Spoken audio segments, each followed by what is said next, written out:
Hi there, and welcome. I'm Josh Slut, and I'm working on the vowels of the variety of Lebanese spoken in Central Mount Lebanon from a Labphone perspective. You see, exactly where the vocalic inventory of Lebanese sits in the typology of vowel inventories was intriguing me, and the state of knowledge on the matter of said vowels isn't what I would call the most agreeable. So I'll start there. A quick overview of the current academic take. Then, I'll explain how I tried to answer the question on my own, then got other people involved and obtained measurable data from them. Then, I'll describe my findings in the data and explain the phonological conclusions I drew from the phonetic data. And finally, I'll place the vowel inventory of Lebanese within the larger context of vowel inventories across spoken varieties. So when you talk about vowels in Arabic, you're probably thinking about, well, 3 short vowels and 3 corresponding long vowels in a typical inverted triangle distribution: high front, high back, and low. The literature on Lebanese indicates that things seem a bit less obvious. Nasr lists 4 long monophthongs, 3 short monophthongs, and 2 diphthongs. Ubaji finds 5 long monophthongs and 3 short ones. Abd al-Karim mentions 5 qualities, but bothers neither with length nor with diphthongs.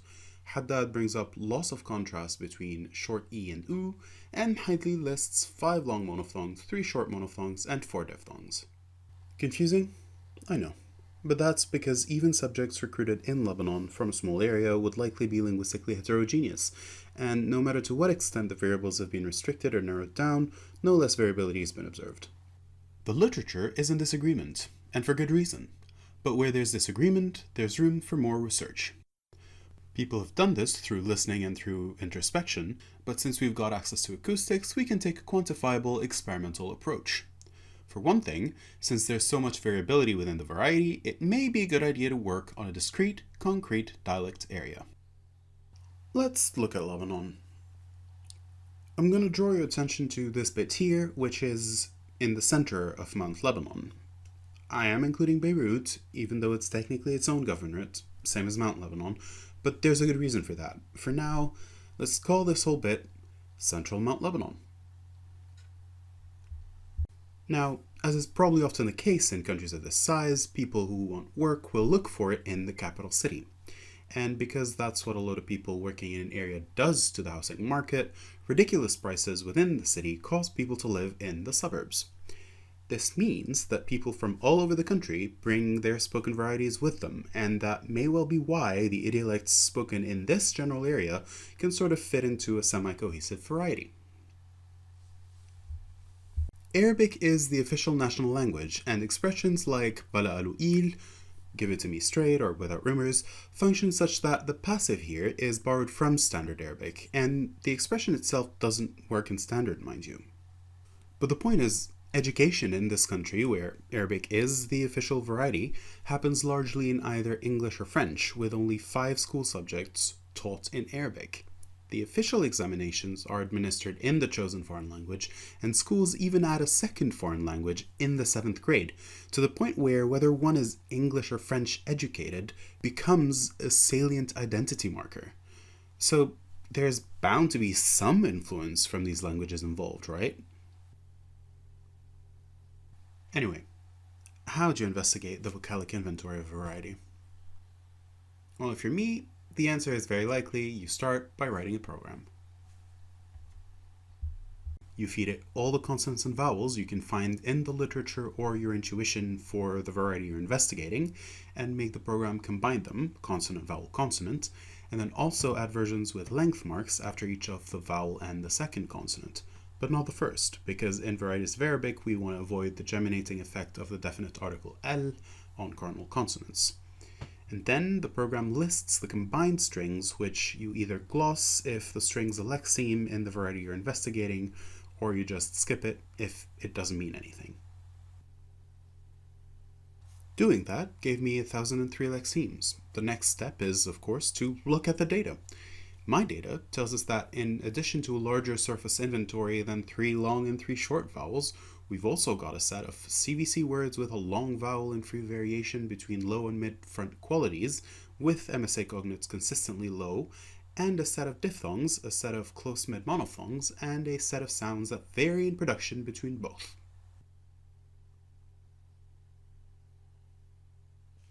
A majority of the work I found on Lebanese generally either relies on speaker intuition or on recordings by a single speaker, processed through human ears. When that's all the data you've got available on a language variety, that's fair enough. But in this case, I thought I might be able to do a little bit better. I came up with a hypothetical set of phones on the basis of the word lists I generated earlier. And once you've got that, if you're running an acoustic study, you typically want to elicit the phones from speakers.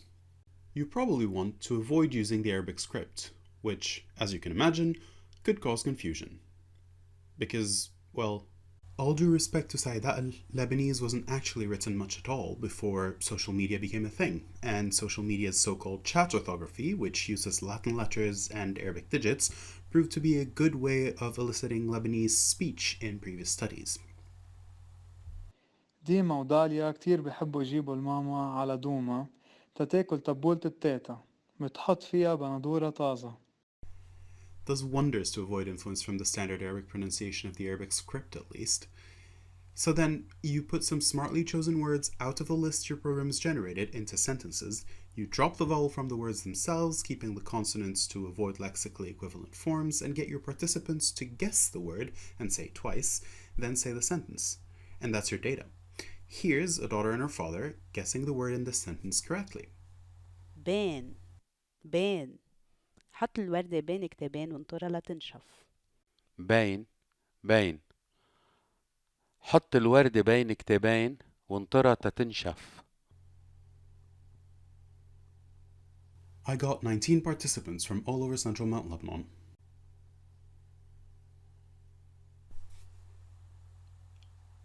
Once you have your data, you pop it into Prot and annotate it. This gave me 4,362 tokens, of which I could keep 4,355 that the participants did cough or giggle during. The beauty of Prot is that once you've annotated your data, you can write a script and make it do the measurements for you. You make it aware of possible issues and workarounds, like how female speakers tend to have higher formants than male speakers, and then you make it get the transcription, duration, and formant values in the middle of your monophthongs and at 2 points of your diphthongs. I avoided the ends of the vowels to avoid as much influence from neighboring sounds as possible. And this gave me loads of measurements. Stats time! I normalized formant measurements via Z-transform, averaged durations across speakers for each expected vowel category, and plotted the vowels into charts.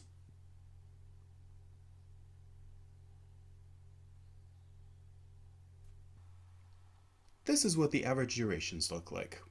You'll notice there's about 100 milliseconds between the short and long low back vowels, and that was my first cue to the fact that we've got 3 distinct groups here: the hundreds, 200s, and 300s. And if you take what I call diachronic diphthongs, which I'll get back to in a minute, with the long monophthongs, there's 3 lengths to be spoken of here. So, suggesting a time measure of 100 milliseconds, the groups sit around 1, 2, and 3 such units, corresponding to short monophthongs, long monophthongs, and diphthongs.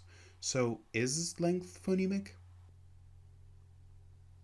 Let's think of systematic categorization. Linear discriminant analysis is a statistical tool that can tell us which of a set of features plays a more important part in telling whether a token belongs to a group or another. Essentially, you give the algorithm some phones and their categories, tell the algorithm the quality and duration of each phone, and then make it try to guess what category a phone belongs to. It then compares what it guessed with the category you told it the phone is, and tells you how accurate the prediction was when using each, but also when using all, of the features you gave it. The LDA strongly suggests that duration is a better predictor than quality when differentiating between short and long monophthongs.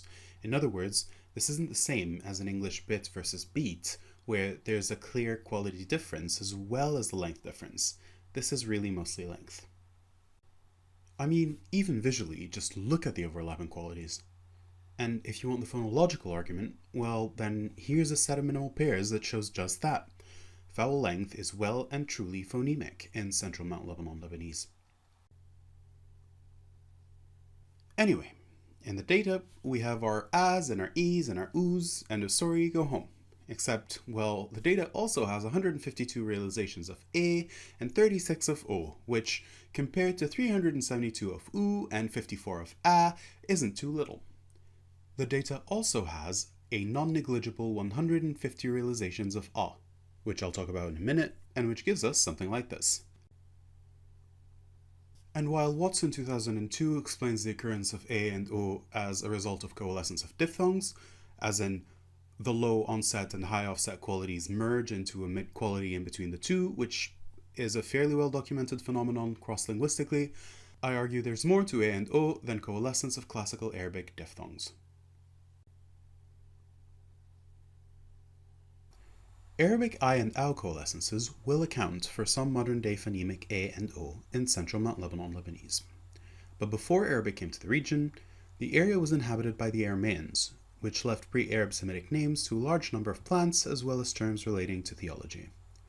In fact, the overwhelming majority of Lebanese villages bear Aramaic or Phoenician names, and both languages had phonemic A and O, in some cases even derived from coalescences. My take is, if it survived in the toponymy, that's where it's from in the phonology, your second source. On another hand, if you remember how education works in Lebanon, you know there's bound to be a lot of loaning.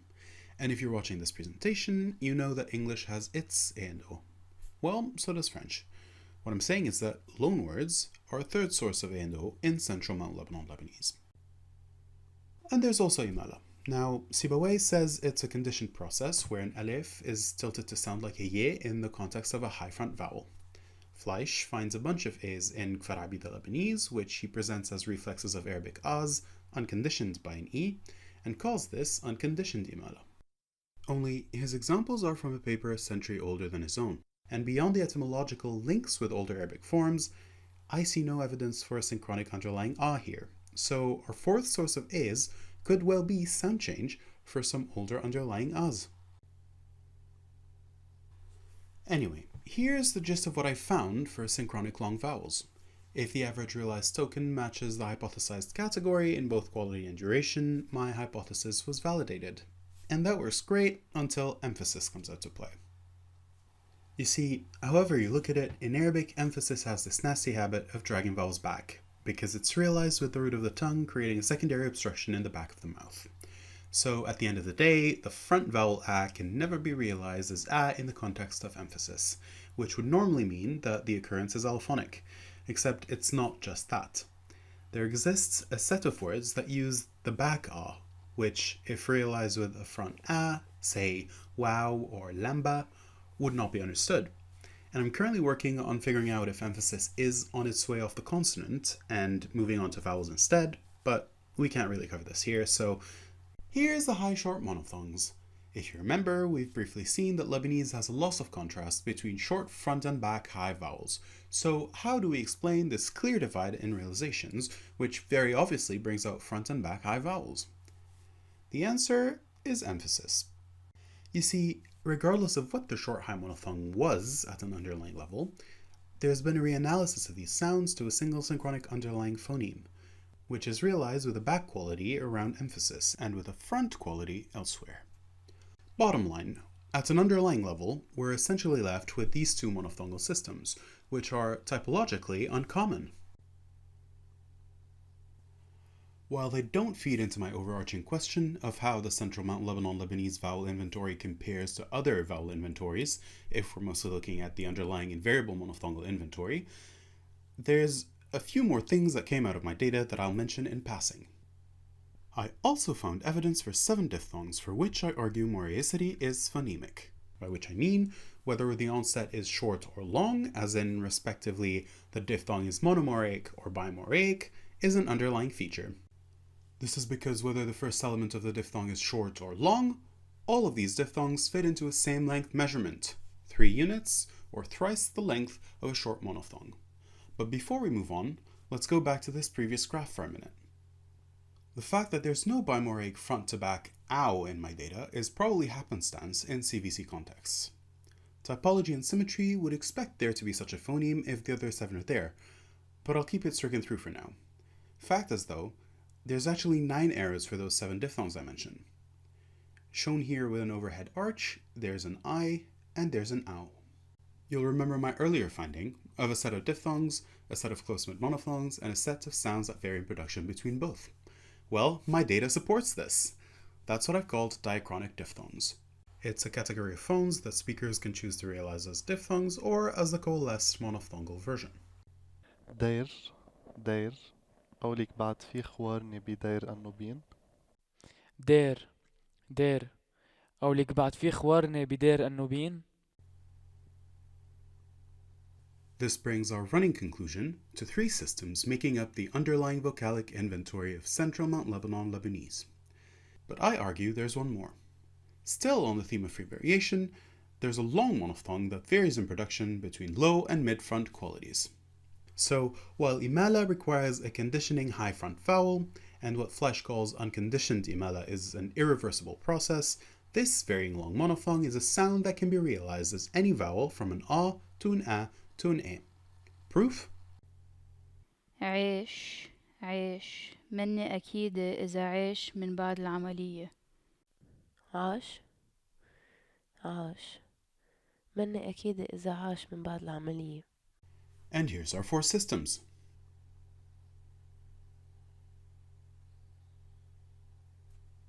Okay, so we've gone from what the literature says to questioning what the current sociolinguistic situation is, to setting up an experiment, to some acoustic data, processing and results, which allowed us to discuss the phonology. All good stuff, but there's one question left to answer, if you'll recall, that I opened with. How does the Lebanese vowel inventory compare to other vowel inventories cross-linguistically? Here's how I used the phonological results of my investigation to answer the question I posed. To do that, I make reference to the UCLA Phonological Segment Inventory Database, or UPSID, which looks at the inventories of 317 languages of the world, chosen to be somewhat statistically representative of all varieties. In the unvarying monophthongal inventory of Central Mount Lebanon Lebanese, there are 6 long vowels and 3 short vowels. That is, there are 9 unvarying monophthongal phonemes, which is to say, Central Mount Lebanon Lebanese has more monophthongal vocalic phonemes than 63.8% and less than 27.4% of the world's languages. It is also the case that Central Mount Lebanon Lebanese has 7 monophthongal qualities. In other words, it has more monophthongal vocalic qualities than 63.7% and less than 21.5% of the world's languages. As per Madison 1984, the most common number of vowel qualities is 5, but up to 10 is still relatively common. Still according to Madison 1984, typical or conventional 3-vowel inventories are usually I, A, U, and present a fronting contrast in the high vowels. Central Mount Lebanon Lebanese's short monophthongal system presents an atypical 3-vowel inventory of A, with a fronting contrast in the low vowels. Finally, as per Becker-Crystal 2010, front-back contrasts in low vowels are typologically rare, even usually absent. Central Mount Lebanon Lebanese has it in both its long and short monophthongal systems. Thank you for attending my talk. I look forward to the Q&A session and welcome your emails to discuss any of my code, methods, or findings.